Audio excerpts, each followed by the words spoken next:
ህወሓት ያው ከባለፈው ስህተቱ የማይማር ክሪሚናል ግሩፕ ነው። ዛሬ አይደለም ህገወጥ የሆነው ሲጀመርም ሲፈጠርም ህገወጥ ነው። ቡድኑ ራሱ ነው አፈጣጠሩ አደረጃጀቱ ህገወጥ ነው። ስለዚህ ስህተትና ማለት አላስፈላጊ ህገወጥ የሆኑ ስራዎችን ከመስራት አይቆሙም። ከዚህ ዲስአፒር ወይም ካልጠፋ ማለት ነው። አሁንም ትግራይ ውስጥ እየሰራ ያለው በወታደራዊ ግዳጅ በኃይል ወጣትን ያፈሰ ወደ ስልጠና ማዕከል ነው ያስገባ ያለው። ወጣቶችም ብቻም አይደለም 14 ዓመታት የሆኑ ወጣቶች 16 ዓመት የሆኑ ወጣቶችን በኃይል ያፈሰ ወደ ስልጠና ማዕከል አስገብቶ ለጦርነት ዝግጅት እያደረገ ነው የሚገኘው። ጦርነቱ ደግሞ የራሱ ጦርነት አይደለም፣ ፕሮክሲ ጦርነት ነው ይዞ የመጣው። የሻዕቢያ ተላላኪ ሆኖ የኢትዮጵያ መላው የኢትዮጵያ ህዝቦች የባህር ጥያቄ ስላነሱ ኢትዮጵያን የባህር በር እንዳታገኝ እሱም ብቻ ሳይሆን የትግራይ ህዝብ ጥያቄዎች በሰላማዊ መንገድ እንዳይፈቱ በሰላማዊ መንገድ ከተፈቱ ሁሉም ነገር የትግራይ ህዝብ የኢትዮጵያ ህዝብ የሚያነሳው እሱ ወደ ተጠያቂነት መንገድ ስለሚያመራ እሱ እንዳይጠየቅ ብሎ ጦርነት እየቀሰቀሰና ዝግጅት እያደረገ ይገኛል። ትግራይም ኢትዮጵያም ወደ ኋላ የሚጎትት ነው። ግን ደግሞ በትግላችን በተባበረ ክንዳችን በለውጥ ኃይሉ በቀጣዩ ሙሉ በሙሉ ዲስአፒር እናደርገዋለን። መዋቅሩም አስተሳሰብም አይዲዮሎጂ ይሄ እርግጠኛ ሆነ መናገር እችላለሁ።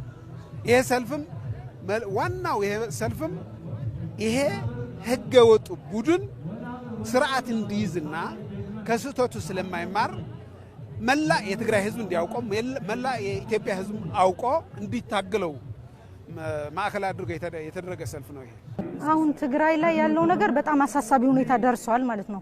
ያው እኛም እንደ ዜጋ እንደ ወጣትም ይመለከተናል ብለን ነው ወደዚህ ሰልፍ የመጣ ነው። ያው እዛ የተደረገ ያለው ሁኔታ በጣም የሚያስጠላ ነገር ነው ማለት ነው። ወጣቶቹ ያለ ፍላጎታቸው እየታፈሱ ለሱዳን እየተሸጡ ያለበት ሁኔታ ነው ያለው። በዛ ደረጃ ደግሞ በጣም ህዝቡ እዛ ያለው ህዝቡ ምሬቱ ወጥቶ ጮሆ ማውራት የማይችልበት ደረጃ ላይ ነው ያለው ማለት ነው። ስለዚህ እዚህ ያለው ህዝብ እዚህ ያለው ለዛ ድምጽ መሆን ይገባል በሚል ድምጻችንን ለማሰማት ነው እዚህ የመጣ ነው ማለት ነው። ለጥቂት አመራሮች ጥቅም ሲባል ነው ይሄ ጦርነት እየተፈጠረ ያለው፣ ይሄ ህግም እየተጣሰ ያለው። ስለዚህ ይሄ እነዚህ ጥቂት ሰዎች ተለይተው ተሸንፈው በሰላማዊ ትግል እኛ እንደ ሰላማዊ ተጋዮች በሰላማዊ ትግል ለመቀየርና ወደ ሰላማዊ መንገድ ለማስመጣትም ጥረት እያደረግን ነው። ይሄ ሰላማዊ ሰልፍም የዓለም ማህበረሰብ ጫና አድርጎ የሰላም ስምምነቱ ፕሪቶሪያ እንዲከበር እነዚህ ሰዎችም በህግ ስር እንዲሆኑ አስፈላጊ ጫና ተደርጎ ከህግ ውጪ የሚሄዱበትን ወደ ስርዓት ለማስመለስ ነው እኛ ጥረት እያደረግን ያለው። እንደዋወላለን፣ ኮሙኒኬት እናደርጋለን። እዛ ያለ አካባቢ ታፍሰው እዛውም አይደለም ወደ ሱዳን ነው በግፍ እየታፈኑ እየተወሰዱ ያሉት ማለት ነው። ስለዚህ ያንንም ነገር ደግሞ መቆም መቻል አለበት። ፌደራል መንግስትም እንደ መንግስት ይሄ ይመለከተዋል ማለት ነው። ስለዚህ ድምጽ ሊሆን ይገባል፣ ድምጽ ልንሆን ይገባል ብለን ነው እኛም በዚህ ደረጃ የመጣ ነው ማለት ነው። አሁን የትግራይ ወጣቶች ወደ ሱዳን እየተሸጡ ነው። ምን በል ወደ ሱዳን ሲሸጡ ወንድሞቻችን ልጆቻችን ወጣቶች የኛ ያልነው ድርጅት ከሻዕቢያ ጋር አብሮ ከግብጽ ጋር አብሮ ራሱ በገዛ ራሱ ነው የተናገርኩት አይደለም። አልሸባብ ደጋፊያችን ነው ያለው የወጣቶች ቢሮ ኃላፊ አሁን ያለው ነው። እሱ ደግሞ ህወሓት ነው። ከአልሸባብ ጋር ተባብሮ ምን ለመሆን ምን ለማግኘት አልሸባብ ዓለም አቀፍ። ስለዚህ ድርጅት የህወሓት የምንለው ድርጅት የረጅም ዓመት የታገንለት ድርጅት ወደ አሸባሪነት ሲቀየር እኔ እሱ ጋር አሸባሪ መሆን የለብኝም። እኔ ሰላም ነው የምፈልገው። እኔ ከኢትዮጵያውያን ወንድሞቼ ከኢትዮጵያውያን እህቶቼ መኖር ጋር ነው የምፈልገው። ድሮም ኢትዮጵያዊ ነኝ።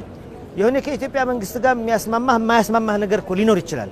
ግን ኢትዮጵያ አገራችን ናት። ወላጆቻችን የመሰረቷት አገር ነው። ስለዚህ ከአልሸባብ ጋር ከግብጽ ጋር ከታሪካዊ ጠላቶቻችን ጋር በኢህአዴግ ጊዜ ግብጽ ታሪካዊ ጠላታችን ስንል አልነበረም እንዴ? አሁን መች ወዳጃችን ሆነች? በምን ሎጂክ? ኤርትራ አልተዋጋንም እንደ ወረራ ፈጽሞ አሁን ህወሓት እነሱ ስለሆኑ ባንዴ ዝም ብሎ ወዳጅ መሆን ይቻላል? አይሆንም። በጣም የሚገርም ነገር ማለት ነው ያው ትግራይ ለጦርነት የተወለደ እስኪመስል ድረስ ማለት ነው ከአንድ ቤት 6-5 እናቷ ልጆቿን ያጣችበት በዛ ደረጃ ጦርነት ይብቃን ነው እያሉ ያሉት ማለት ነው። ጦርነት ተመልሰን አንገባም በቃ በሰላም እንሞክረው ቢባሉ መስማት የማይችል አካል ያለው እዛ ያለው ማለት ነው። ለስልጣን ብቻ መነሻ አድርጎ ስልጣን ብቻ የሚፈልግ አካል ስለዚህ ያንንም ነገር ደግሞ እዚህ ያለ ህዝብ ማለት ወጥቶ በቃ ሊል ይገባል እኛም እንደ ዜጋ በቃ ይያልን ነው ይብቃ በቃ ጦርነት ይብቃ ሰላም ነው የምንፈልገው ተፈናቃዮች ወደ እንትናቸው ይመለሱ በሚል ድምጻችን ያሰማን ያለው አፋኙ ቡድን የተለያዩ የትግራይ ተወላጆች በፖለቲካ እይታችን ምክንያት ብቻ ከትግራይ ለቀን እንድንወጣ አርጎናል እንደሚታወቀው ባለፈው በአቶ ጌታቸው ረዳ የሚመራው ጊዜያዊ አስተዳደር አፍርሶታል ቀጥሎም በአቶ ጀነራል ታደሰ የሚመራው ጊዜያዊ አስተዳደርና አፍርሶ የተለያዩ ብልሹ አሰራርን ያካተተ ያለው ከሻቢያ በልጦ የተገኘበት ጊዜ ነው ያለው አሁን ይሄንን ደግሞ እኛ ያለመደውና